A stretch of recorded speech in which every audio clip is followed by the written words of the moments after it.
Está no ar o Fora da Caixa.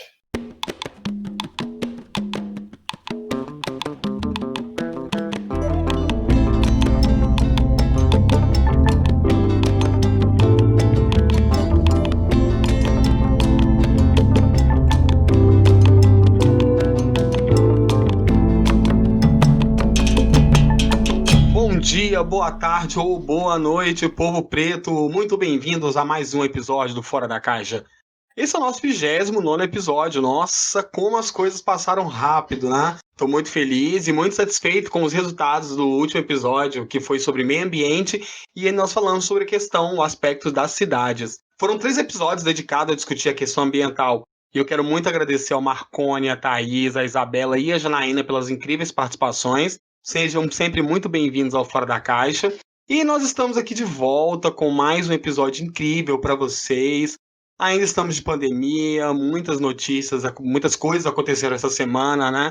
E a gente tem o que comentar aqui nesse episódio. Para você que não conhece o Fora da Caixa, o Fora da Caixa é um podcast dedicado a discutir vivências negras e identidades periféricas. Nós possuímos o site, o foradacaixacast.com.br. Lá você pode saber um pouco mais, conhecer um pouco mais do nosso projeto e também acessar os nossos outros episódios e tudo que foi indicado neles. Pode ir lá conferir o site, que está muito legal, e você ajuda a gente também. Você também pode acompanhar o Fora da Caixa nas redes sociais, Instagram, Twitter e Facebook, como Fora da Caixa Cast. Segue a gente lá, manda mensagem, que a gente adora responder, e é sempre bom estar trocando ideia com vocês, né? Essa semana a gente trouxe um convidado aqui extremamente especial, um cara que era para já ter vindo ao Fora da Caixa há muito tempo, assim, uma das grandes inspirações para o Fora da Caixa ter nascido como podcast. Seja muito bem-vindo à mesa do Fora da Caixa, Neguinho Presidente. Salve, salve! E aí, galera do Fora da Caixa? Satisfação estar aqui com vocês. Salve, salve, autoridade. E aí, presidente? Pra quem não te conhece, fala pra gente. Que preto é você na cena? Tem uma frase no espetáculo, né, que a gente está fazendo, porque além de um podcast é também um espetáculo teatral, que eu sou um neguinho, né, sou mais um neguinho, como tantos outros, mas não um neguinho qualquer, né, não qualquer neguinho. Então, sou Ângelo Dias, daqui de Belo Horizonte mesmo, filho da dona Lina, né, Arminda, apelido Lina, filho do Sérgio, neto do voadão Sobertino, das avós Marias. E é isso, sou um neguinho que gosta de política, de arte, gosta de futebol, gosta de muita coisa. Cara, que incrível. Muito feliz mesmo por ter você aqui no Fora da Caixa, até que enfim, né? Assim, para os ouvintes que não sabem, a gente até tentou já fazer uma gravação, mas foi uma tragédia, porque deu tudo errado, porque o Neguinho tava no interior do estado, tava com a internet bem fraquinha, então assim, é uma honra estar podendo gravar com você aqui, estar realizando isso, cara. Seja muito bem-vindo ao Fora da Caixa. Pena que não é pessoalmente, né? Pois é, estamos aí, né, nessa pandemia que dura já alguns meses, né, nem até Baco Exu do Blues eu imaginava que quando chegasse agosto, né, já não tivesse mais pandemia, mas estamos aí. E é isso mesmo, né, já que não tem outra forma, a melhor forma é essa. Pra quem não conhece, o Neguinho Presidente, ele tem um podcast chamado Neguinho Presidente, que é incrível, que eles propõem a discutir sobre política, cultura, negritude, e é um podcast que inspirou muito a criação do Fora da Caixa, então ter você aqui com a gente aqui, completando um ciclo, muito, muito satisfeito mesmo, né? Ouvintes, eu acho que já dá para vocês saberem mais ou menos o que a gente vai falar aqui, né? Porque se eu trago o presidente num ano eleitoral, é porque a gente vai falar de política. Mas não vamos apenas falar de política, a gente quer saber o que você tem a ver com a política. Quais são os candidatos negros, o que são os coletivos, qual a importância de discutir negritude na política e por que a gente precisa tanto ter os nossos lá ocupando essas cadeiras. E para isso o presidente veio aqui, né, me ajudar a desenvolver esse assunto. Presidente, seja muito bem-vindo, é isso aí. Bora lá para nossa discussão? Bora lá! 2020, ano eleitoral. O que a gente não esperava que seria um ano totalmente atípico, um ano de pandemia. Dentro desse caos, o que a pandemia conseguiu revelar para nós brasileiros é escancarar as mazelas que já estavam aí há décadas. Desigualdade social, de acesso à educação, à cultura, a empregos de qualidade. E a gente sabe quem é a população mais afetada. É a população periférica, subsequente à população negra. Um ano eleitoral, com tantas mazelas e tanta coisa para se pensar, que tanta coisa veio à tona, cabe a gente repensar bem na hora de votar, porque afinal essas eleições são eleições municipais. Quem vão ocupar a Câmara dos Vereadores e a cadeira do prefeito são pessoas que devem estar alinhadas com o que a população pede, o que a população precisa. E você está atento a isso? Você já tem um candidato, você tem acompanhado as campanhas, você sabe quais são os coletivos pretos da sua cidade? Você acha importante votar? Tudo isso aqui que a gente precisa discutir nesse episódio, muito importante, principalmente num ano como esse. E, presidente, antes de mais nada, eu já te faço uma pergunta aqui. Quando a gente vai ter um presidente preto no Brasil, presidente? Quando que a gente vai ter um presidente preto eleito, né? Ou uma presidenta, né, preta eleita? Nós que temos poucos vereadores, poucos deputados, poucos senadores, governadores, e já tivemos um presidente preto, né, negro no primeiro cargo, no cargo mais importante do executivo, mas dizem que ele não se identificava como preto, né? Tem alguns historiadores falam que ele não se identificava, outros falam que era outra, aquela história, né? Era outra época, não tinha isso, não se falava sobre isso. Na verdade, que eu li no livro Quilombismo, do Abdias do Nascimento, o Abdias entrou em contato com um parente do Nilo Peçanha e ele ficou nervoso. O Abdias fala no Quilombismo que o parente dele ficou nervoso porque falou, não tem nada de preto, não era preto em nada, não. Né? A gente não quer conversar sobre isso e tal.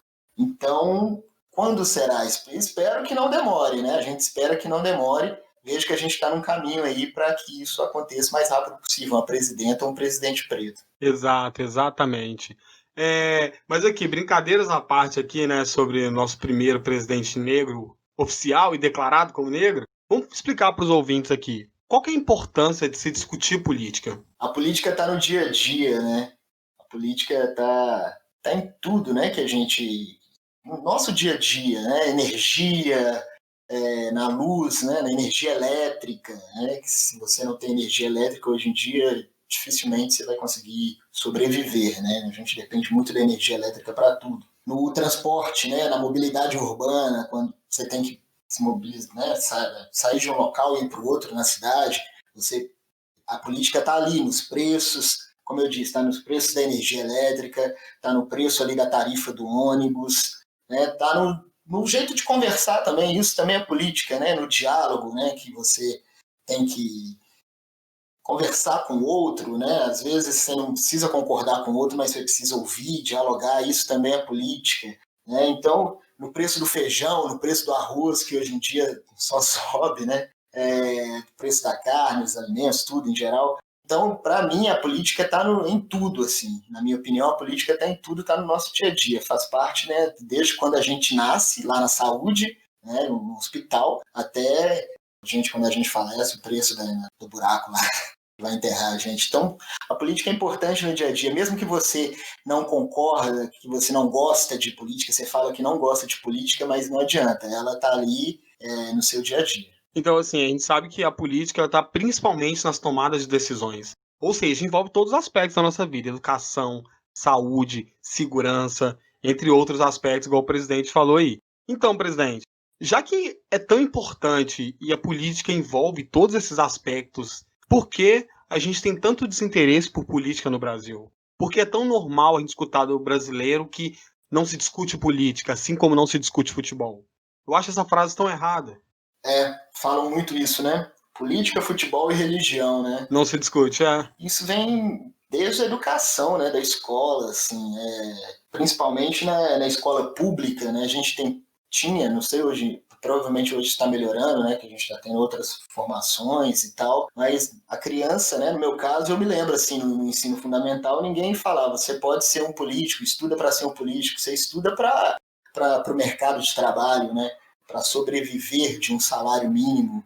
Quando a gente está no ensino fundamental, era isso que eu estudava para isso, né? Não pensava que não era incentivado que eu poderia ser um político e ajudar na tomada de decisão, ajudar a minha cidade, meu estado, o país na tomada de decisão, pensar em políticas públicas. Eu vejo que é isso, né? Por isso que a gente não se interessa e também não se reconhece, porque tem poucos de nós como pretos, tem poucos de nós nesses espaços, né? Por isso que surgiu o podcast Neguinho Presidente, para a gente falar sobre os negros, né, e as negras, as pretas, nesses espaços de poder. da política, principalmente da política brasileira. Depois a gente fala de artes e literatura, mas principalmente da política.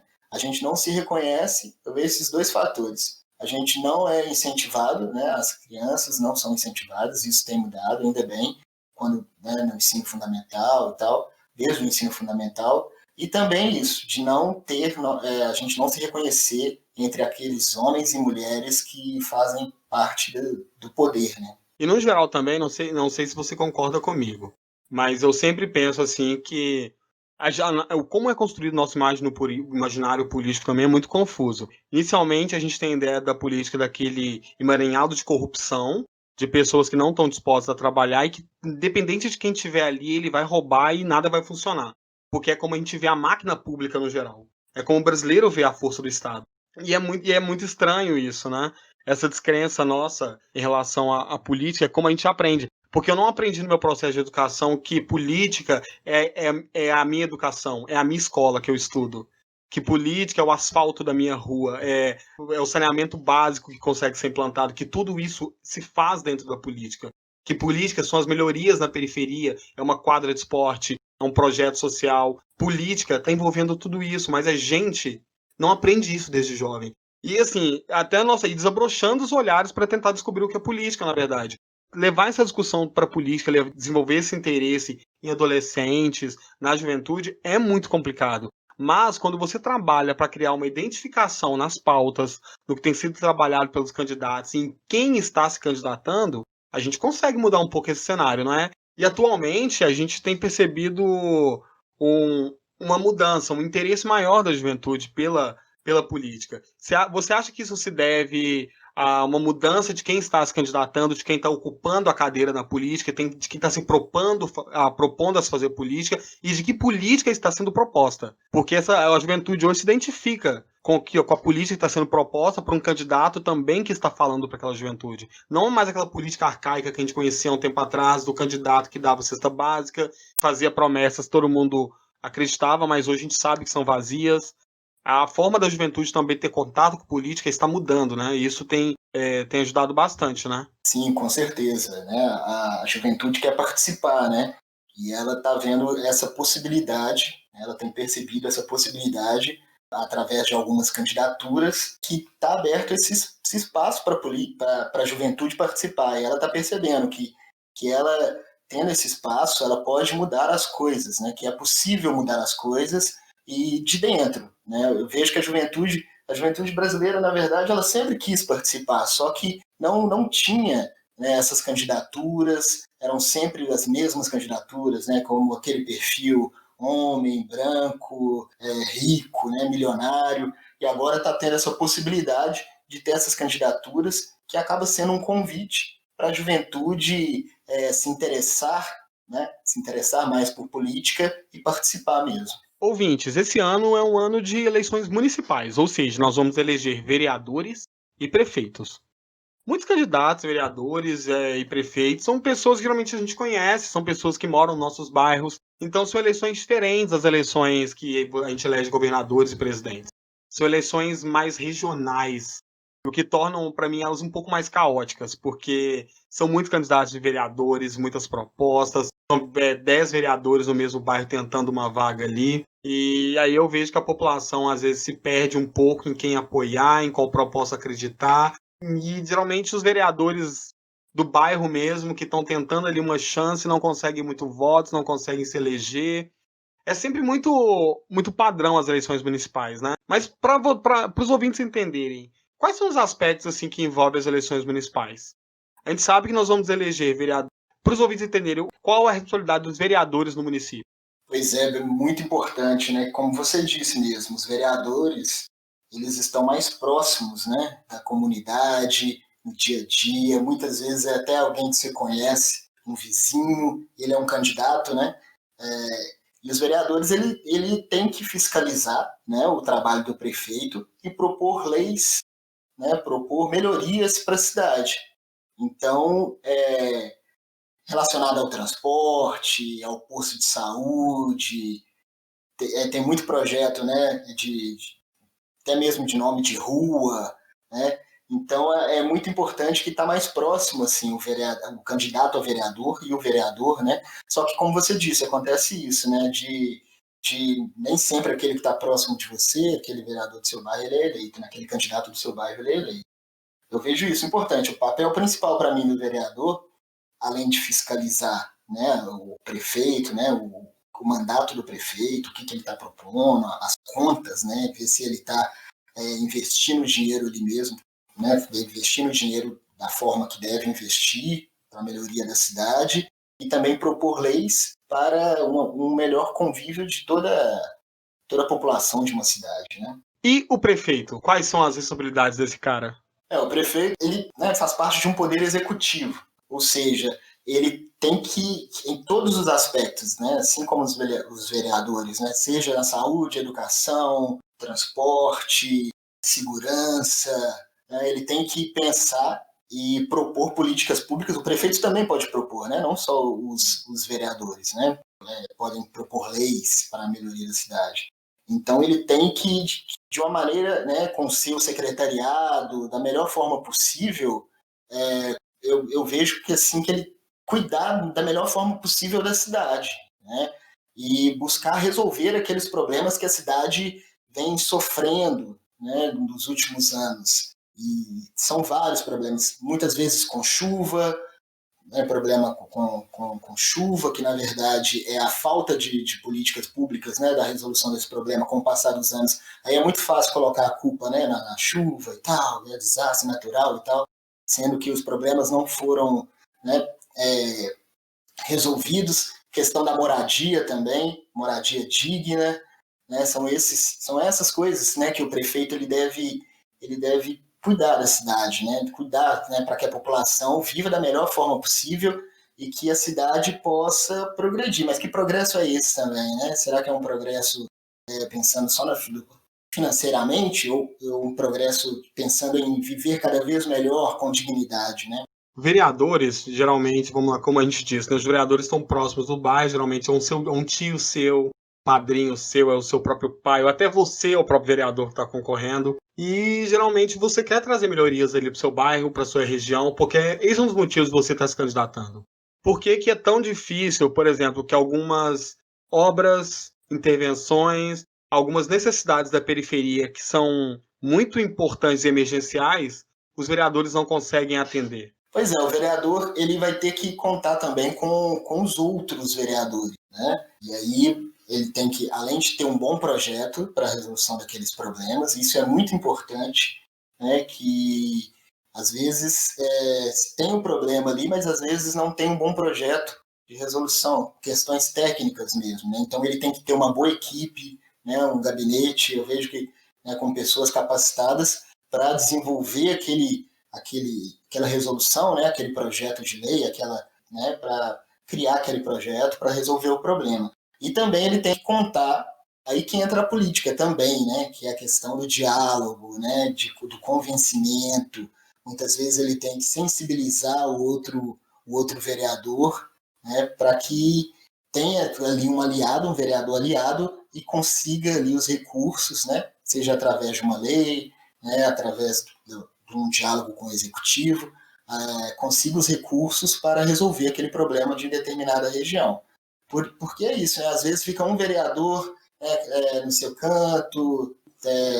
A política é isso, né? É o diálogo, né? Então é preciso dialogar e é preciso pensar não só um vereador, né? Pensar sozinho para buscar resolver aquele problema. Ele precisa dialogar e buscar aliados, né, e sensibilizar e lutar mesmo, ter força, né, de convencimento dos outros companheiros. Eu vejo muito isso para buscar resolver aquele problema. Quando eu faço esse questionamento, esse apontamento sobre por que os vereadores têm tanta dificuldade de resolver algumas demandas da cidade, eu estou falando mais da periferia. Quantas periferias, favelas a gente conhece por aí que a galera tem há anos convivem com os mesmos problemas. Muda a gestão, vem gestão, outra gestão, e o problema permanece ali, a ponto das pessoas se habituarem com o problema e ficarem descrentes de que aquilo terá uma solução. Seja lixo, saneamento, lazer, seja o que for, existe uma descrença da galera da periferia em relação ao que a atuação da prefeitura ali. Isso é uma coisa muito preocupante. Eu não sei se é uma descrença em relação a quem a gente elege, ou uma descrença em relação, independente de quem você eleger, não vai ter ação, porque é como funciona a Câmara dos Vereadores. Eu sinto muito isso em Sim. diversos lugares que eu vou. Como eu disse, né? E faltou eu dizer também que precisa contar também com a boa vontade também do executivo, né? Do prefeito. Aí que entra o prefeito também, né? Porque às vezes o foco é em obras que Exatamente. vai ter Exatamente. mais visibilidade, e a periferia muitas vezes só é vista quando em momento de eleição, né? E aí vai lá na periferia, né? Vem aqui na periferia, porque eu falo de uma periferia também. Vem aqui, aí faz, né, todas as promessas, aí passa 2, 3 anos, só depois de 2, 3 anos que vem fazer as promessas de novo e nunca resolve, né? E aí é isso, precisa que o vereador ele faça uma pressão, e não, o vereador não adianta também, né? Ele não faz sozinho, ele precisa dos eleitores, né? Ele precisa que os eleitores façam uma pressão junto com ele, né? Junto com ele, ao executivo, para que o prefeito o prefeito que tem, né, ali toda a verba, né, que vai destinar a verba para aquela obra, para determinada obra e tal. Então é preciso que o vereador sozinho também ele não faz as coisas, né? Ele realmente precisa dos eleitores. Não adianta nada você votar, né, na pessoa e depois você não fazer a pressão. Você precisa fazer a pressão. Uma vez eu vi de um vereador mesmo, vi de um vereador lá de dentro da Câmara, quando eu fui fazer uma pesquisa para um dos espetáculos que eu fiz, ele falando que o que resolve as coisas é dinheiro e pressão da população. Aí ele falou, e aí, quase que fez essa pergunta, ele falou assim, mas e aí, o que vocês têm? Né? A população não tem dinheiro, então o que ela faz? Pressão, precisa da pressão. Mas para ter pressão da população, a gente precisa de uma população que esteja homogênea, né? Que esteja toda sensibilizada com aquele problema. Com O que é certeza. muito complicado, porque quando se trata de município, cada bairro está preocupado com o seu problema, querendo que a Câmara dos Vereadores resolva a sua situação, não preocupando com o bairro do lado, e no final, cada bairro está lutando por si e ninguém se une ali para lutar pela região, para cobrar da Câmara efetivamente, sabe? Ninguém vai na Câmara dos Vereadores para brigar por uma região onde você não mora. Até porque você não precisa, né? Se sua região está bem atendida, você não vai questionar, porque outra parte da cidade está em decadência, está mal assistida. E se a gente começasse a entender que a cidade é um corpo só, ela toda teria que funcionar de uma forma eficiente, não só uma regional ou outra, por causa de uma boa atuação do prefeito ou dos vereadores, a gente entender, teria que ser uma preocupação de todos. Tá entendendo o que eu quero dizer? Sim, E isso vai muito da atuação das sim. prefeituras, das câmaras dos vereadores. Eu citei no último podcast que aqui em BH ficou muito escancarado pra gente, por exemplo, esse ano. Na época, no início do ano, a gente teve aquelas terríveis chuvas aqui em Belo Horizonte, na região sudeste, no geral. E a gente viu como a região centro-sul da cidade, que geralmente é uma região que não alaga, né? Ela alagou, foi destruída, apartamentos de luxo inundados, ou as áreas de comércio ali de luxo totalmente destruídas, a praça. E a gente viu que em questão de dias, semanas, já tinham máquinas ocupando a rua, pondo tudo no eixo. O prefeito foi lá para a rua, porque era até o bairro onde ele morava. Teve uma certa comoção na cidade. Enquanto tem áreas da cidade, tinham áreas no mesmo período aqui em BH que já estavam sofrendo com as chuvas de 2019 ainda. Sabe? Problemas na rua, no encanamento, que vieram das chuvas da temporada passada. E não teve uma atuação efetiva da prefeitura para ir lá e solucionar o problema dessa população. Então, essa população, quando viu isso acontecendo aqui em BH, essa atuação da prefeitura muito específica e empenhada ali na Zona Sul, eles questionaram: cadê o prefeito que não veio aqui? Por que a nossa situação também não é vista com a mesma cautela e com o mesmo cuidado que é vista na região Centro-Sul? Isso é uma questão que a cidade tem, que a gente tem muito aqui no Brasil, nas cidades, né? A cautela que tem para asfaltar, para sinalizar, para deixar arborizado as regiões de luxo da cidade. E as regiões da periferia, quanto mais afastada a região, pior é o transporte, pior é a estrada, pior é a assistência. Isso é triste, porque o maior eleitorado ele está na periferia. Sempre fica para depois, né? A periferia sempre fica para depois, né? A gente já tem um projeto aqui, mas aí, caso a gente seja eleito, a gente vai tocar esse projeto. Pô, por que não fez antes, né? E enquanto que nem você mesmo, né, usou aí de exemplo o que aconteceu lá na Centro-Sul, nos metros quadrados mais caros da cidade, que foi resolvido de uma hora para outra, né? Foi resolvido com muita rapidez, né? A questão, e aí a população acaba tendo que impedido, né, o tão direito de ir e vir quando chove. A população, ela não, agora colocam placas, né, não circule por aqui. Então, você está voltando do trabalho, voltando da escola, você fica preocupado sem saber se vai conseguir chegar em casa, porque aquela determinada área pode alagar de uma hora para outra e o problema não foi resolvido, né? Então, essa é a eleição que eu tenho mais amigos concorrendo e participando. Eu tenho mais pessoas que eu conheço de projetos da vida aí, que desenvolvem coisas muito legais na periferia, participando, concorrendo. E isso é uma mudança de cenário muito grande, até para mim, como eleitor, ao ver essas opções de candidato. Sim, com certeza. É uma eleição também, tem muita gente, né, próxima, gente conhecida, né, que decidiu participar, né, como candidato, porque não aguenta mais esse descaso que a gente vem falando, né? E aí a pessoa, ela acaba, né, criando forças, falar, não, eu quero resolver esse problema dos meus aqui, problema, né, meu aqui, né, meu e dos meus, né? Então acaba se colocando ali como alternativa, né, para quem está no entorno votar nela, né?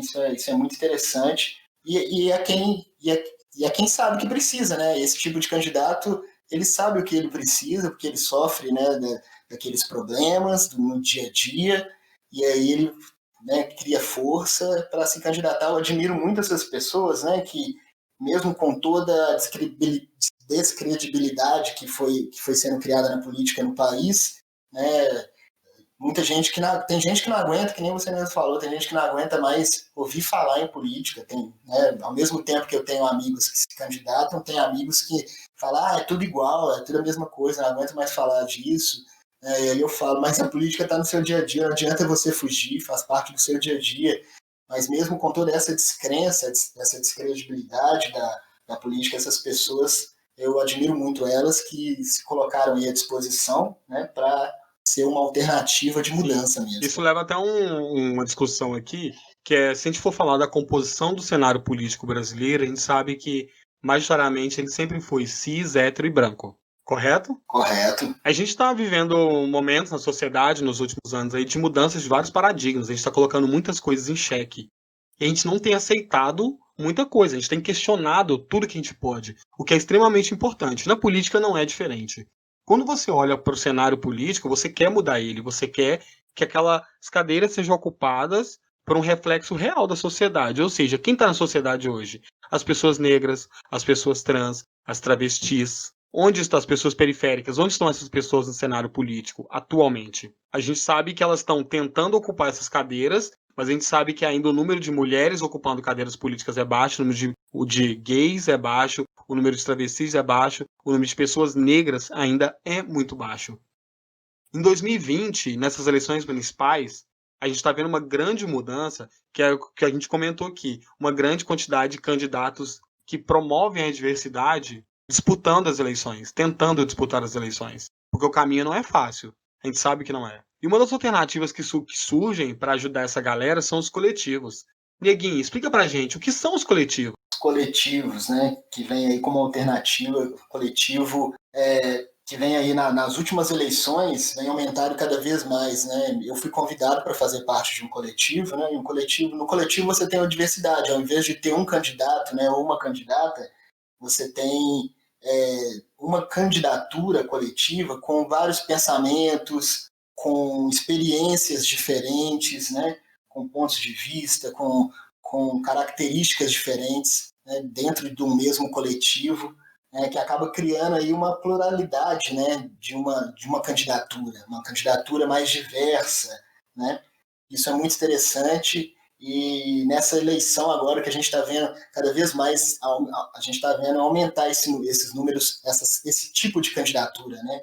Essas candidaturas coletivas têm aumentado bastante, não só para os cargos, né, para vereador, mas também tem candidatura coletiva para cargos no executivo, cargos de prefeito, né?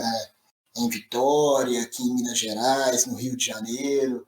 Isso é muito interessante. Para mim, o coletivo, ele apresenta uma diversidade, né, com pessoas com características diferentes, com histórias de vida diferentes, né, com objetivos, né, diferentes, fazendo parte de uma mesma candidatura, e assim o eleitor, né, ele se sente mais representado, né, através de uma candidatura, né, e aí se efetiva, tem a possibilidade de realmente ter uma democracia, né, representativa, né.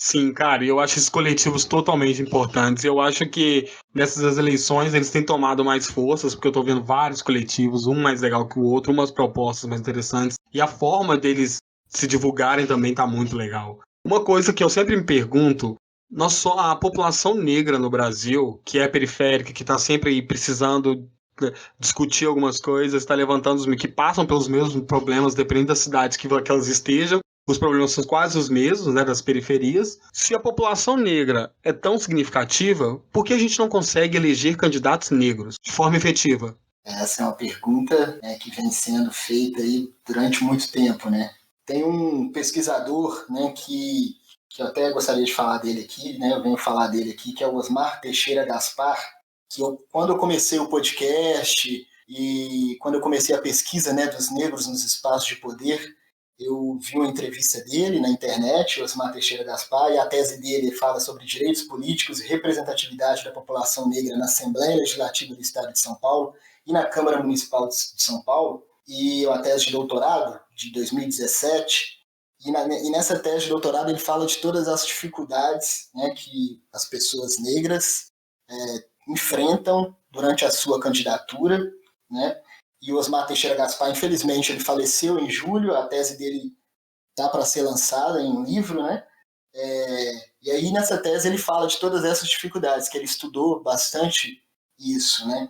E aí fala desde a dificuldade financeira, né, de um candidato negro. A gente sabe que para fazer política, fazer campanha, mesmo com as redes sociais hoje em dia, precisa de dinheiro, né? A verdade é essa. Eu até fiz um post hoje no Instagram que fala um pouco disso, né? Porque tem candidato,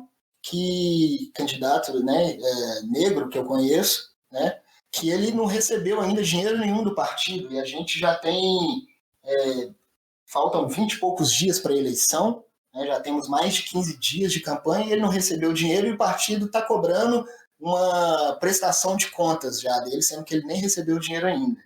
E aí o candidato trabalha, né, porque não é milionário, né, trabalha de 7 da manhã, trabalha 8, 10 horas por dia, depois ele vai fazer campanha, então não, tem a dificuldade de circular pela cidade, pela região que ele mora, porque está cansado, tem todas as dificuldades, e aquilo, né, a descrença da população também.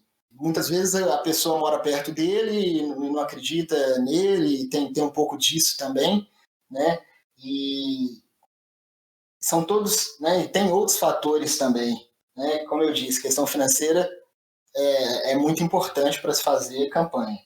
E é muito interessante na tese, né, do Osmar Teixeira Gaspar, que ele trata desses assuntos, e outros também. Sim, eu sempre fico me perguntando, assim, até comecei a rever meus antigos votos e pensar que eu realmente também não me preocupava em procurar um candidato negro para votar, Também não. ou que alinhar as propostas de qualquer candidato que eu estivesse votando com a questão da negritude.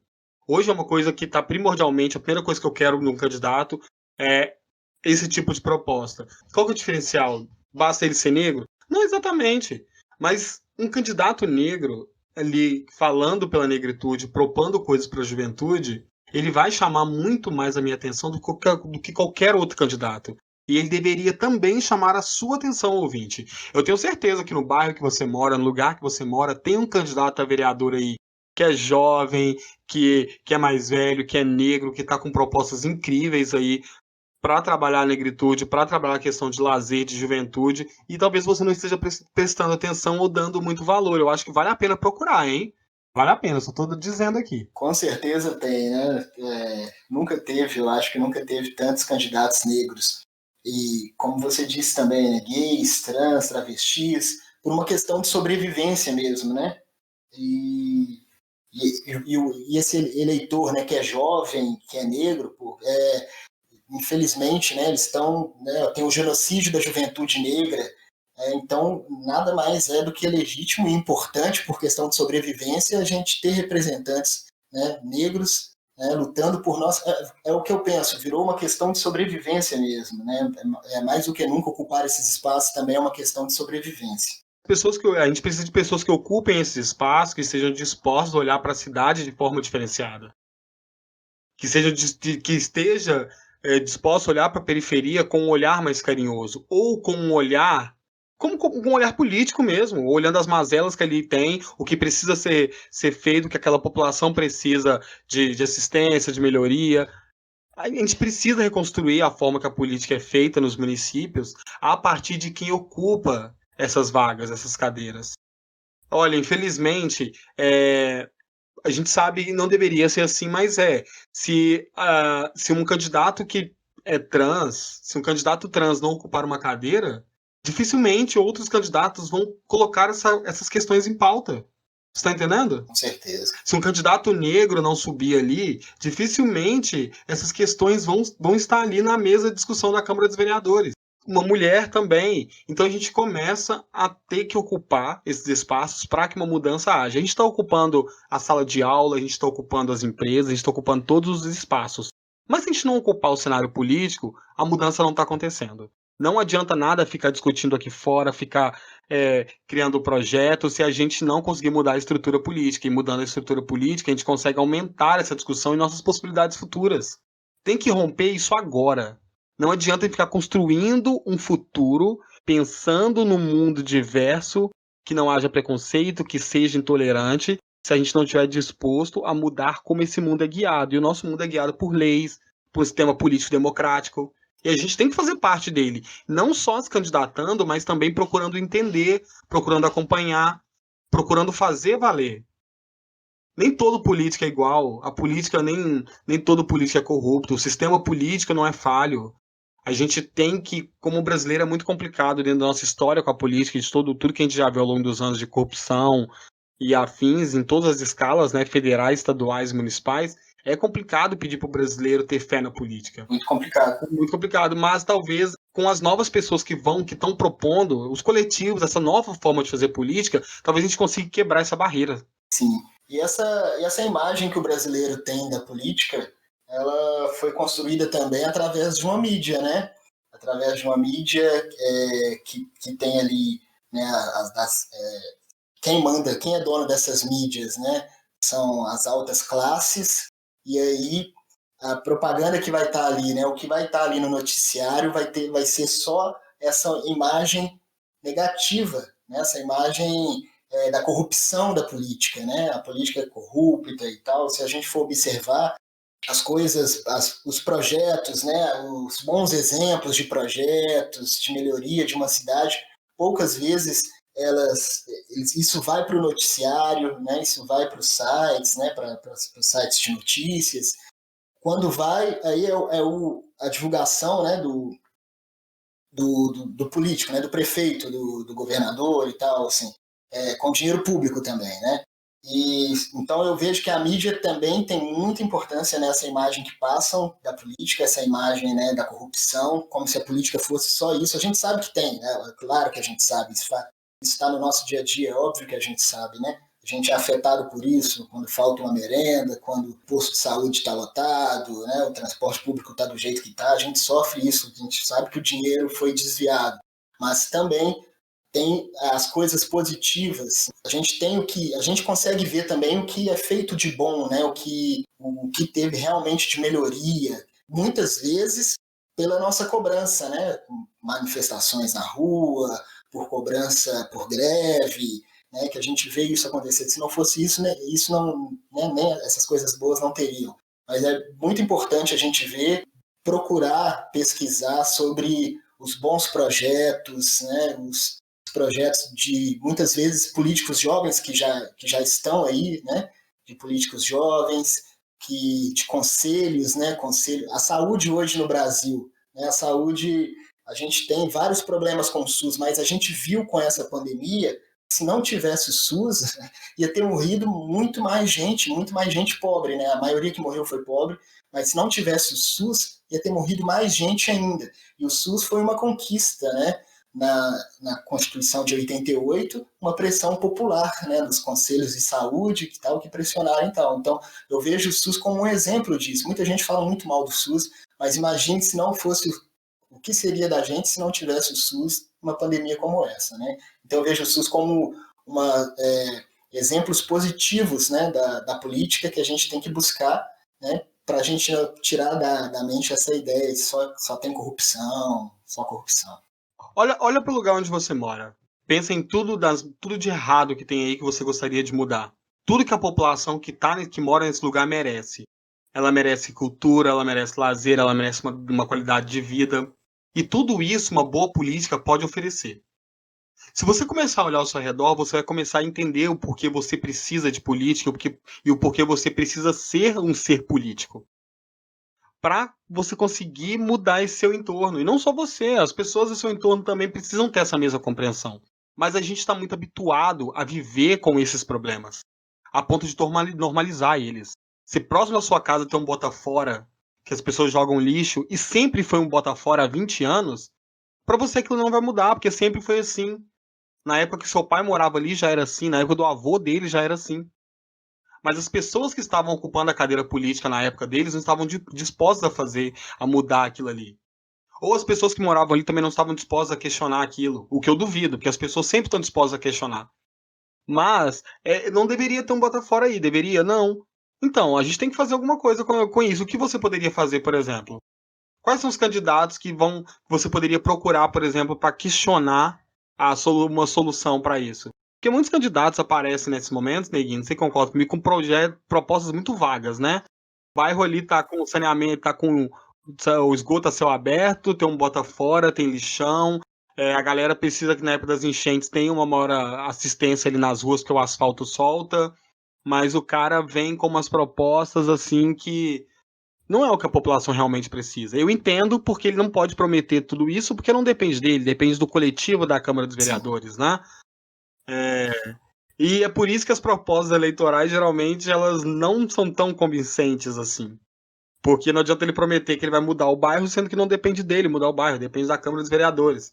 E depois da eleição, quem vai à Câmara dos Vereadores cobrar alguma coisa? Você vai?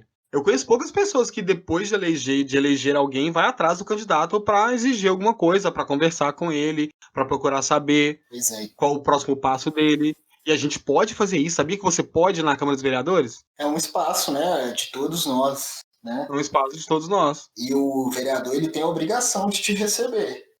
Ele tem a obrigação de te receber, de arrumar um horário ali na sua agenda, na agenda dele, né, para te receber e dialogar. E é isso, como você disse, né, se eles criam propostas vagas, às vezes, muitas vezes também por não buscar um diálogo com a população, né, com a comunidade. Muitas vezes ele não pode prometer que vai resolver, mas ele tem ali, pode levar propostas que muitas vezes da própria comunidade mesmo que sofre aqueles problemas, né? A gente está falando aqui de periferia, né, e a gente tá falando aqui de candidatos negros, né, e que geralmente candidatos negros têm pautas, assim, voltadas para a negritude, ou seja, para a periferia, né, onde a população negra, a grande maioria tá.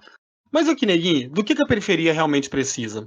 Ela precisa viver com dignidade, né? E é aquela música, né, do Cidinho e do Doca, né? Eu só quero ser feliz, andar tranquilamente na favela onde eu nasci, né? Viver com tranquilidade, com dignidade na sua quebrada, né? No seu bairro, na sua favela.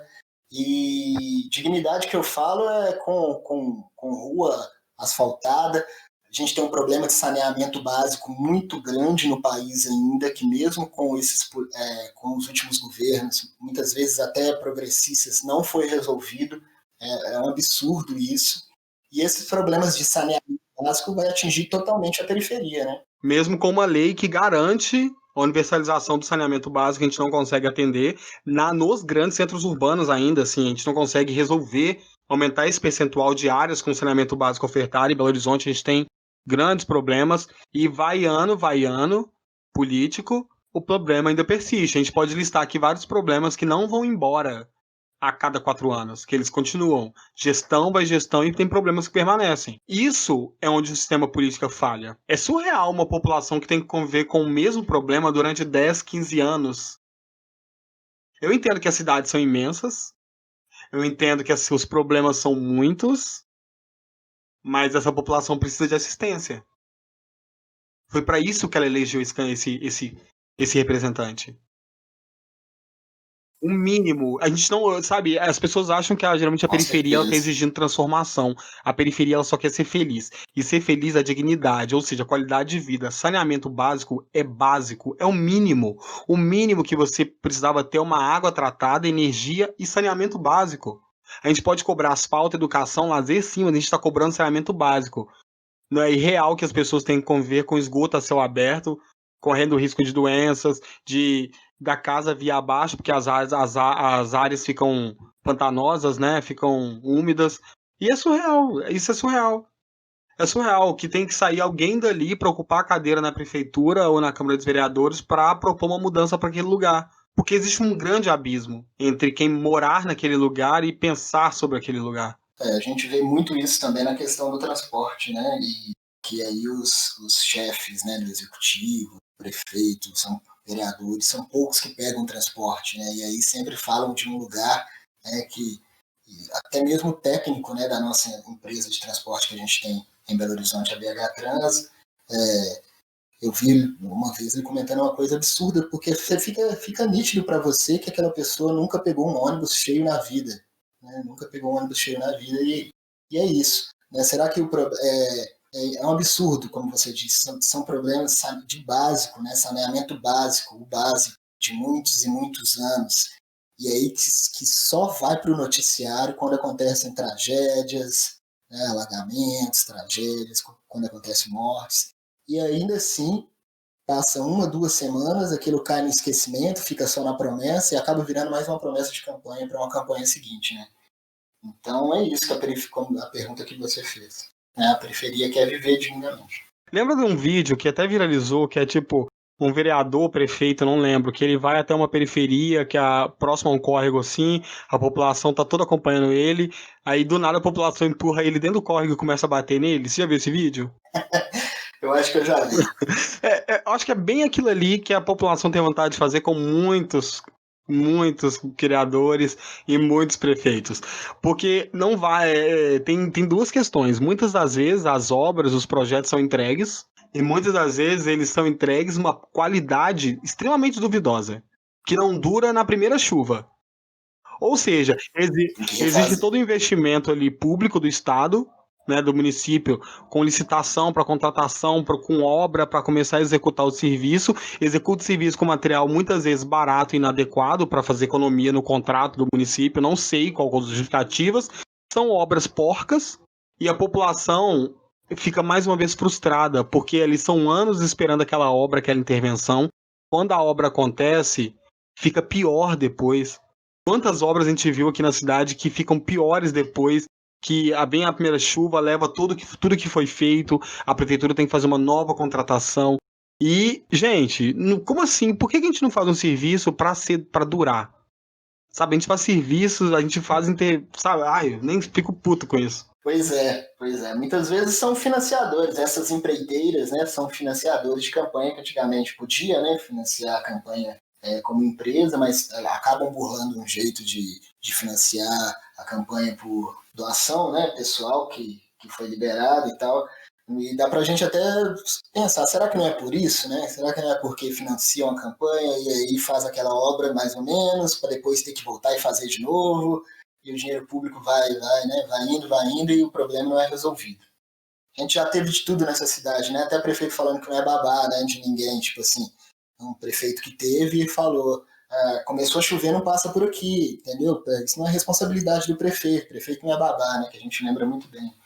É um absurdo, né, e falas desse tipo, né, e acabam criando essas revoltas aí de quando, né, o político vai, eles correm esse risco mesmo, da população jogar ele dentro do rio. E em BH também, assim, acho que em outras cidades brasileiras a gente tem vários problemas, né? Tem problema de habitação, várias questões. E a periferia sempre é o foco em ano eleitoral. Porque é a área da cidade que é mais fácil você ganhar voto, quando você propõe que vai solucionar qualquer problema. Você não pode chegar na zona sul e falando, eu vou prometer uma coleta seletiva de lixo. Eu vou prometer vou pôr saneamento básico. Já tem. Tem lazer. A preocupação deles, a prioridade deles em relação à política é outra. Agora, na periferia, as pessoas ainda estão preocupadas, elas não querem saber do patrimônio do candidato, elas não estão preocupadas se o candidato, qual o histórico político dele, elas estão preocupadas com as primeiras ofertas que elas fazem, porque essas pessoas ainda estão precisando de pouco. Dificilmente elas vão estar discutindo política sobre outros aspectos quando essa galera está esperando que o político dê a eles o mínimo. Tem regiões, diversas regiões no Brasil, que político troca voto por cesta básica. A gente sabe que parece que é lenda, não, mas isso acontece ainda. Aí você vai criticar essa população que troca por cesta básica, eles estão vendendo voto? Eles estão vendendo voto porque eles precisam comer. Então eles não vão pensar por voto política na frente da alimentação, muitas vezes, dos filhos e a própria. É difícil você homogeneizar a discussão política, fazer que todas as pessoas estejam nesse mesmo barco, quando a gente tem, quando a gente tem esse abismo de desigualdade social no país. Isso se reflete, sim, como as pessoas vão ver e vão interpretar a política, como elas vão absorver a política, como elas querem a política. Tendo essa mudança, a gente tem que mudar isso, e mudar isso é como? É sim ocupando essas cadeiras, votando em pessoas que realmente nos representam e tornando o cenário político diversificado, que os partidos... Eu ia até te perguntar, como os partidos trabalham para diversificar suas candidaturas atualmente? Através de lei, né? É através de lei? Precisou criar uma lei, né? Primeiro as cotas de 30% para as mulheres, e agora que arrumaram um jeito, né, de burlar, que foram as candidaturas, as famosas candidaturas laranjas em 2018, e agora uma cota para distribuir melhor o fundo, né, partidário para as campanhas. Teve que criar uma lei para incentivar, para que esse dinheiro chegue nos candidatos negros, né, também. Ou seja, eu vejo que os partidos têm trabalhado essa diversidade dos candidatos com lei. Se não fossem essas leis, né, essas obrigatoriedades, seriam homens, a maioria, né, dos candidatos seriam homens brancos e tal, ricos, pessoas ricas e tal. Então vejo isso. Tem, claro, óbvio que tem alguns partidos que buscam, partidos principalmente mais progressistas, que vêm buscado isso, né, essa diversidade desde a sua criação, né, mas muito timidamente, né, muito pouco que você consegue ver, desde a época de Lélia Gonzalez, quando saiu de um partido e foi para o outro partido, na década de 80, esses partidos progressistas falavam de uma diversidade, mas não colocavam em prática, ficava somente no discurso. Agora, com as leis, todos os partidos estão sendo obrigados, né, em ter as candidaturas mais diversas, né? E isso isso vai possibilitar uma mudança bastante no cenário político. Eu acho que daqui a umas 3 eleições a gente vai estar com um cenário muito mais diversificado. E isso vai refletir, sim, nas tomadas de decisões, nas execuções, e vai refletir na sociedade de uma forma muito positiva e muito bonita. Eu acho que a gente não tem nada a perder com isso, sabe? Com certeza não temos nada a perder. Por isso que incomodou tanto, né? Por quando foi tomada a decisão de que já seria para essa eleição, né, uma melhor distribuição do fundo partidário para as campanhas, do fundo eleitoral. Os partidos protestaram, né? Protestaram, falaram que acharam um absurdo, né? A maioria deles, ser para essa eleição. E só que não, se fosse daqui 2 anos, eles iam reclamar do mesmo jeito e vão buscar formas de trapacear aí para que esse dinheiro não chegue nesses candidatos. Como eu disse, tem acontecido, né? Eu tenho entrevistado na série Candidaturas Negras que a gente está fazendo, candidatos, né? Já teve candidato do Acre, candidato da Bahia, do Rio Grande do Sul e tal, e aqui da região metropolitana principalmente, e muitos reclamando do material para fazer a campanha e da verba que ainda não chegou. Então, mesmo com tudo isso, né, com todas essas dificuldades enfrentadas, essas obrigatoriedades que está tendo agora, com certeza vai diversificar cada vez mais, porque a gente não vai aguentar ficar calado, né? O dinheiro não está chegando, vai ter gente falando, protestando, falando, estão burlando isso daqui, e vai aparecer. Então, agora também acredito eu, como você disse, que nas próximas eleições a gente vai ter cada vez mais candidaturas diversas que realmente represente ali todo o povo brasileiro, né? Eu ia até indicar isso depois, mas aproveitando que você citou aqui, nossa, o Neguinho tem no podcast dele uma série incrível, que ele conversa com candidatos negros, como ele disse, de diversos estados aqui da região metropolitana de BH também. E é incrível a série dele, porque são perspectivas bem diferentes, mas ao mesmo tempo existe uma certa homogeneização dos candidatos ali, em pensamento, perspectiva e também nas dificuldades, igual você citou. Eu ouvi alguns episódios e é bem isso mesmo, cara.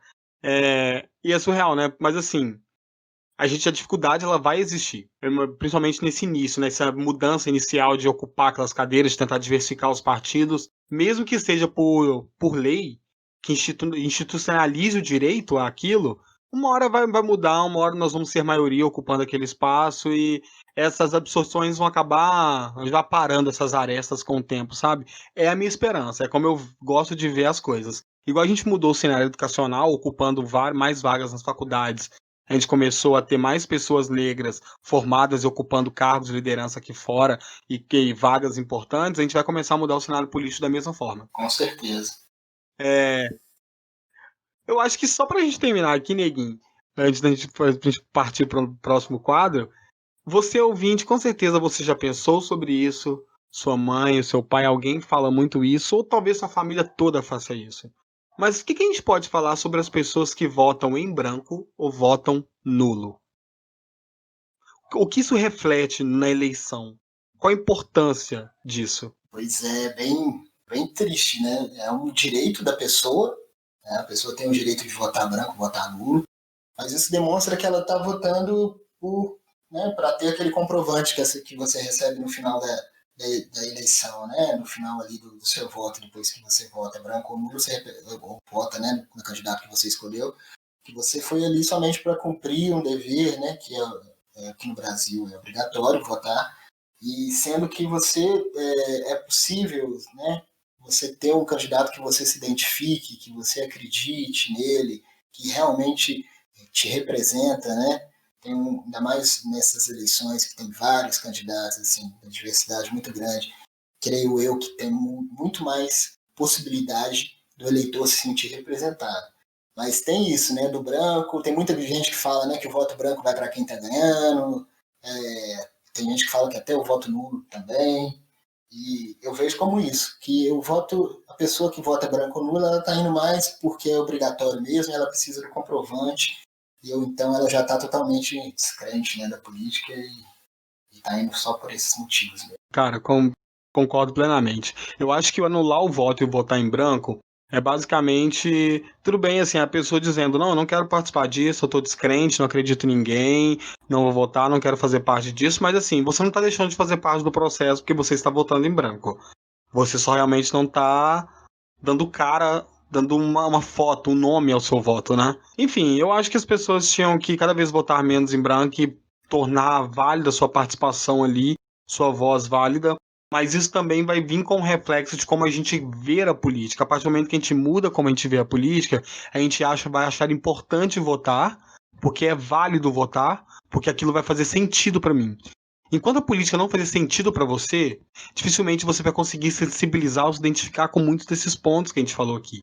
Mas uma coisa é certa, problema no seu bairro, na sua cidade, todo mundo tem. Todo mundo tem a quem cobrar, todo mundo tem as mudanças que gostaria de propor. E isso é política. Por mais que você vote em branco, por mais que você não tenha interesse, por mais que você não queira discutir sobre, a sua vida é permeada por política. Porque política é tomada de decisões. E sua vida precisa dessas tomadas de decisões. Então comece a levar mais a sério o processo político.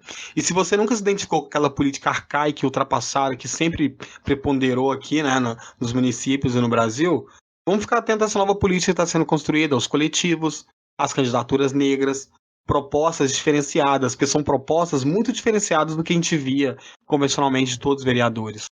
Então, fiquem mais atentos, procurem os coletivos, procurem as candidaturas negras na sua cidade. Vale a pena conhecer as propostas, vale a pena dar força e ajudar em divulgação também esses candidatos. Não adianta nada falar de negritude na internet, ficar no movimento black, mas você não está disposto a fazer acontecer da forma correta, né? Que é ajudando nossos amigos, nossos irmãos a serem eleitos para fazer a mudança acontecer para os nossos que a gente quer ajudar tanto no dia a dia. Acho que esse é um recado. Eu acho que esse é um recado do podcast, do Sim. Fora da Caixa, mais o podcast do Neguinho Presidente, que já tem trabalhado com política há um certo tempo, o quanto nós dois levamos a sério a política e quanto nós identificamos como isso é importante. O podcast do Neguinho ele surge como uma alternativa para aproximar os ouvintes dos candidatos, para aproximar o ouvinte do processo eleitoral dessa discussão, porque ele perpassa por diversos aspectos. E é extremamente importante. Eu sei que a necessidade que ele teve de criar esse projeto, sério, você deve atender a necessidade de várias pessoas que precisavam ouvir aquilo. E assim, você tá de parabéns, seu projeto tá de parabéns, cara. Você é sempre muito bem-vindo aqui no Fora da Caixa, você sabe disso, né? E Fora da Caixa também tá de parabéns, com certeza. Ah, valeu, cara. Ótimo, sim, podcast. Sempre ouço, assim, os episódios. Tem uma organização muito bacana também, assim. Vocês são influência para mim também, assim, para nós também, né? Quando eu falo nós, porque somos também um coletivo teatral, né? Parabéns também, é recíproco, com certeza. E vocês estão de parabéns também. Como você estava dizendo, só para finalizar aqui, além de votar, né, de buscar essas alternativas, dessas pessoas novas, desses coletivos e tal, depois do voto, acompanhar e participar, que você tem o direito de participar do mandato do seu vereador e do prefeito que você elegeu. Exatamente. E aí, vamos lá para o nosso próximo quadro, então? Bora. Agora, o Aconteceu na Semana, aquela parte do episódio que a gente traz para você algo que aconteceu na semana, positivo ou negativo.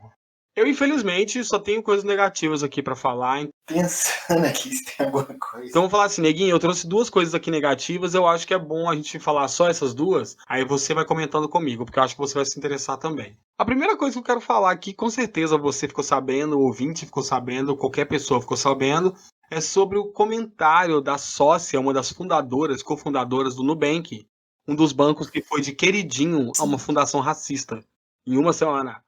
Cara, complicado isso que aconteceu, né? Sim, bastante complicado.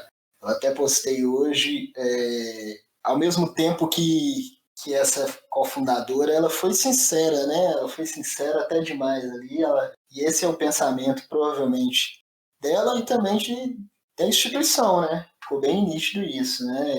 Ela refletiu bem o mercado. Ela é parte do mercado, de como as empresas pensam, e esse pensamento dela não é só um pensamento que o Nubank tem. Eu já senti isso, esse tipo de resposta, esse tipo de sensação em diversas entrevistas de emprego, em diversos lugares que eu passei. Nivelar por baixo é jogar toda a nossa qualificação para baixo, a zero.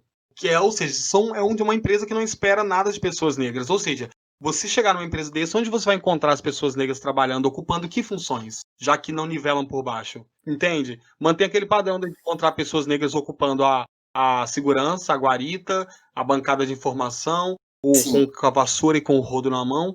Não que isso seja um problema. Nenhuma dessas ocupações é um problema ou é menos digna. É só uma questão de como eles querem que nós estejamos, qual lugar que nós devemos ocupar. Cargos de liderança não são vistos para pessoas negras, ao menos no Nubank. Eu sempre falo isso muito no podcast, questiono muito as pessoas do lugar que eu trabalho, Neguinho, que é se os gerentes lá chegar com um dread ou com uma trança enorme, como ele vai ser recebido? Eu sei que não vai ser normal. Eles acham que é normal até eles começarem a ter. Eles acham que não é problema ter um líder negro, até porque não tem nenhum. Então por isso que eles acham que não vai ser um problema. Se tivesse um, sim, com certeza, talvez o problema já existisse. Entendeu? É isso. E aí faz campanha publicitária, né?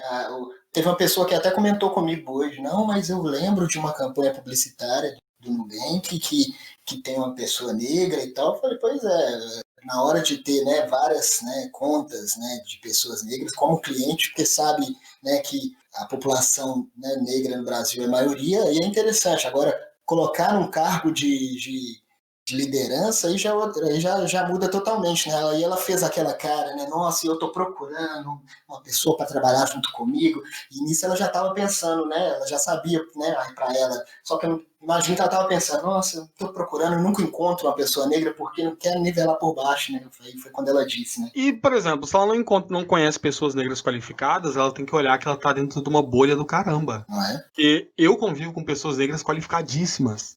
E eu sei que elas estão aos montes espalhadas pelo Brasil. Em que mundo que ela vive que ela não conhece essas pessoas? Ou ela conhece e ignora, ou realmente é o que é. Racismo, né? O racismo estrutural não deixa, né? Racismo é isso, né? E para as pessoas que acham que uma empresa que dá uma declaração dessa, mas faz uma propaganda com uma pessoa negra, acha que a empresa é menos racista, por favor, gente, aquilo é só uma contratação.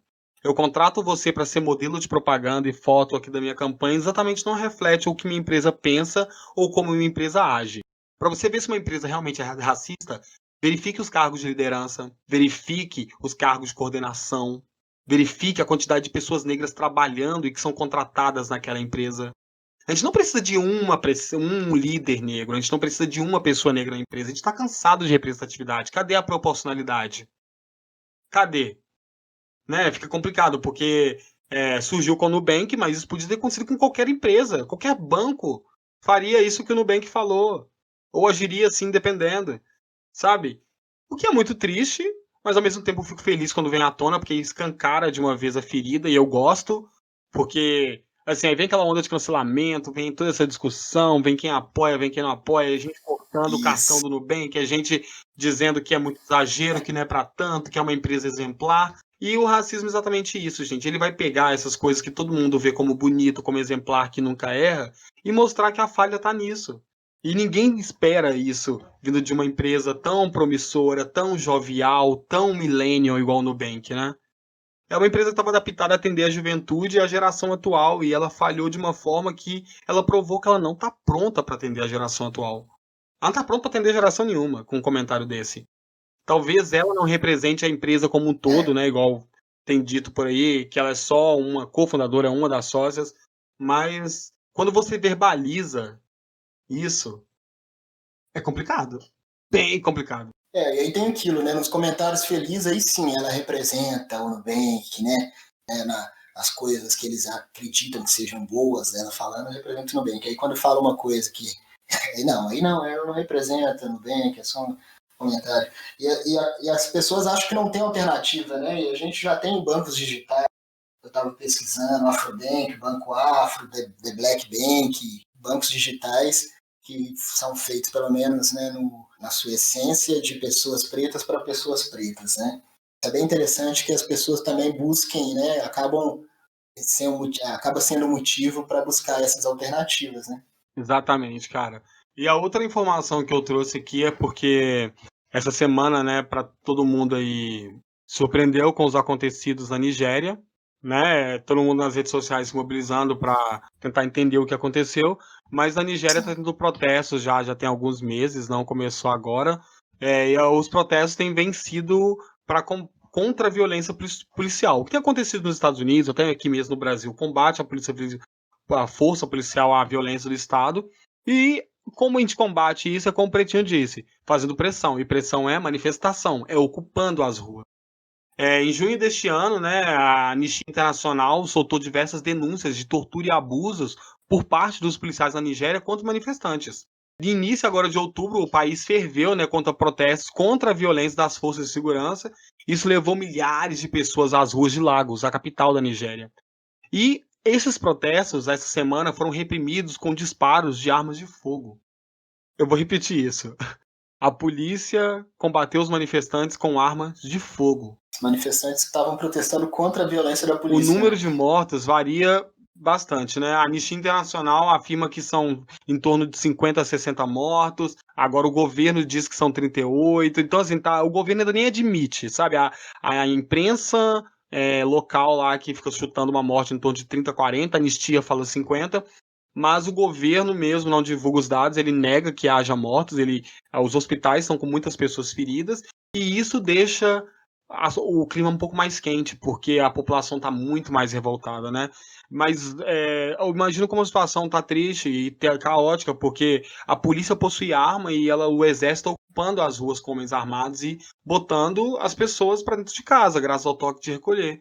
Em diversos casos, as forças de segurança usaram força excessiva para controlar os processos. E um desses é atirando contra os manifestantes, ou seja, letalidade, matando. Isso a mando do governo. A polícia é a força do governo. Toda atitude que a polícia fez reflete na decisão do governo, na decisão do presidente. Complicada a situação da Nigéria. A gente fica torcendo, né, para que seja resolvida, né, o mais rápido possível e que escutem a população, né? Se a população foi para a rua manifestar, é porque os excessos realmente estão acontecendo, E a ação da polícia demonstra isso, né? Ou seja, está ali comprovando que realmente a violência, né, tem acontecido, né?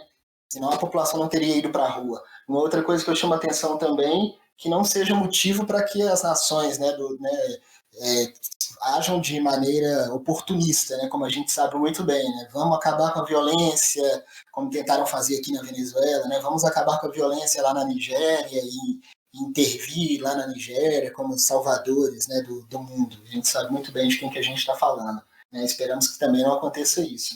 A gente precisa de alguém para mediar, né, que realmente tenha uma pressão sobre o governo de lá, né, e alguém para mediar. O Brasil já fez muito isso, né, essa mediação, né? Infelizmente. O Brasil já atuou muito assim. A questão é que as pessoas vão entender. A Nigéria não é um país que tem pouca relevância no cenário internacional, ela tem muita relevância.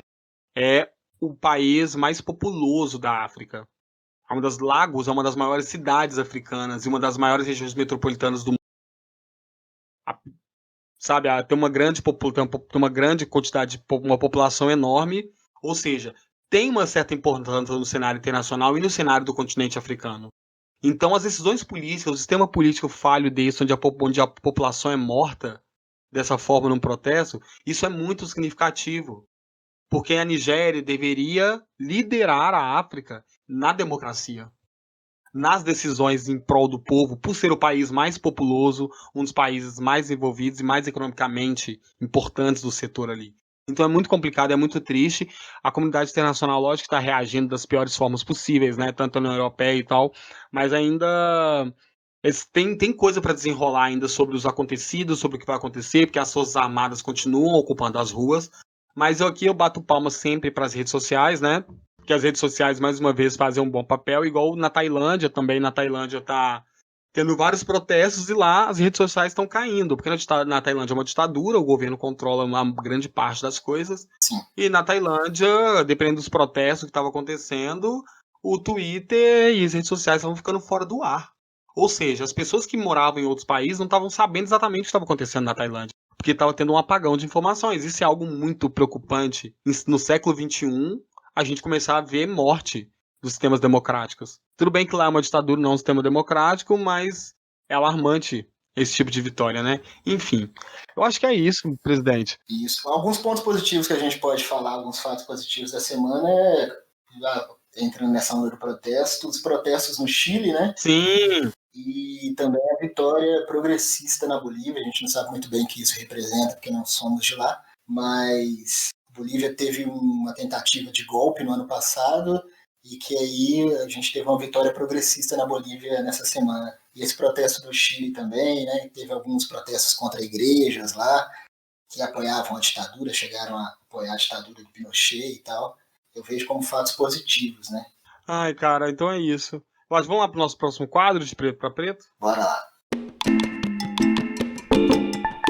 Agora, de preto para preto, aquela parte do episódio que a gente traz para você uma indicação. Mas dessa vez a gente vai fazer diferente, neguinho.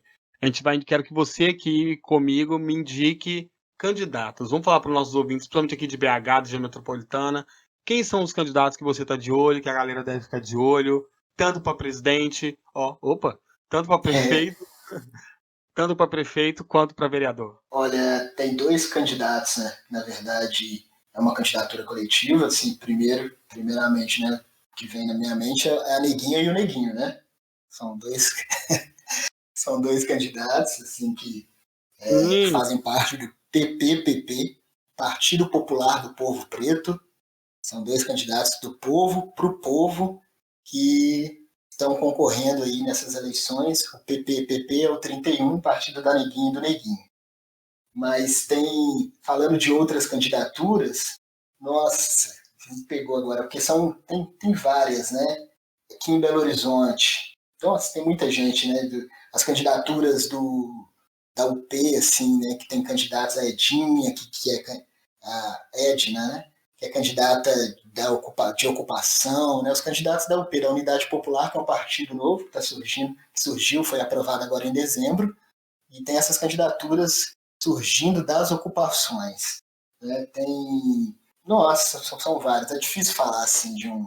Tem da juventude, né, negra, assim, juventude negra na política, do Pente, né? está aí há bastante tempo movimentando, se preparou para essas eleições. Tem a candidatura das mulheres negras, sim, né?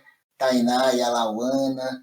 Tem candidatura do Beto de São Bernardo e diversas outras candidaturas também, né? Eu aqui estou muito atento aos candidatos aqui de BH e da região metropolitana, né? Em BH, do Pente, Juventude Negra Política. Eu acho que todo mundo deve acompanhar o Du, tem propostas incríveis. O Du está alinhado também à Áurea Carolina, que é a candidata a prefeita. Eu acho que eu queria muito que a Áurea tivesse a oportunidade de ser eleita, uma mulher na prefeitura, e com a cabeça e com as ideias que a Áurea tem, acho que a cidade só teria a crescer e seria um soco no estômago, sabe, de bolsominion, então a gente merece isso. E para vereadora eu tenho a Misley, né? A Misley lá de de Santa Luzia. A Misley é incrível, vale a pena acompanhar, uma candidata negra também com propostas muito boas. A Misley é uma pessoa surreal, assim, e acho que ela merece muito o seu voto, se você é de Santa Luzia, acompanha o trabalho da Misley. E o Elian, lá em Vespasiano, o nosso querido Elian aqui do Nesga Nesga, um bar aqui em BH. O Elian é um cara que acho que ele tem tudo para transformar o cenário político de Vespasiano para melhor, não só pela diversidade, mas pelo coletivo dele em tudo, sabe? Tá de parabéns também. Como você disse, eu concordo quando você fala da candidatura da Áurea, né? Que é uma candidatura que nos representa, né? Principalmente de onde ela vem, né? Do lugar que ela fala, né? A candidatura dela e do Péricles. E outras candidaturas também. Se você tem alguma dúvida ainda, né? Pode ficar ligado lá no podcast, né? No Neguinho Presidente. Lá tem várias candidaturas. Tem Bárbara Ravena em Betim. Tem todos os candidatos que eu venho entrevistando, né? Tem Epitaciolândia. Veja só, Epitaciolândia. Tem uma candidata de Epitaciolândia que fica uma cidadezinha lá do Acre, que eu pesquisei e encontrei essa cidade, que é a Neide Lopes, é uma candidata a prefeita lá, muito interessante. Então tem em Sabará tem a Valéria Silva, né? Tem o Alan Rodrigues aqui em Belo Horizonte também, candidatura para prefeita, a Sara Borati, todos os candidatos aí, Sara Borati em Itabirito, todos os candidatos aí que eu venho entrevistando, e vai ter muito mais entrevistas. Ou seja, se você tiver alguma dúvida, você pode entrar lá no podcast do Neguinho e eu ouvir as propostas, a história dos candidatos, é muito interessante também. Neguinho, então é isso. Cara, só quero te agradecer pela presença, muito importante gravar esse episódio com você, muito feliz e satisfeito. As portas estão sempre abertas, você pode voltar aqui sempre que você quiser, sempre, viu, cara? Muito bem-vindo, muito obrigado. Eu que agradeço o convite, cara, fico muito feliz de participar e já faço o convite, né, no dia 15 de novembro a gente fazer uma live, nem que seja de meia hora, para a gente falar dessa apuração, da expectativa, no dia 15 de novembro. Exatamente. Cara, é isso aí, gente. Todas essas indicações, esses nomes que a gente citou aqui do cenário político vão estar linkados no episódio, lá no site Fora da Caixa Cash. Não deixe de visitar o nosso site, nossas redes sociais, Fora da Caixa Cash, no Instagram, no Twitter e no Facebook. Neguinho, indica aí pra galera de conhecer suas redes sociais e a rede social do seu podcast. Tô lá, Ângelo Dias, BH, no Instagram, Ângelo Dias no Facebook. Do podcast e do teatro, a gente está no Instagram com @ né, o Neguinho Presidente.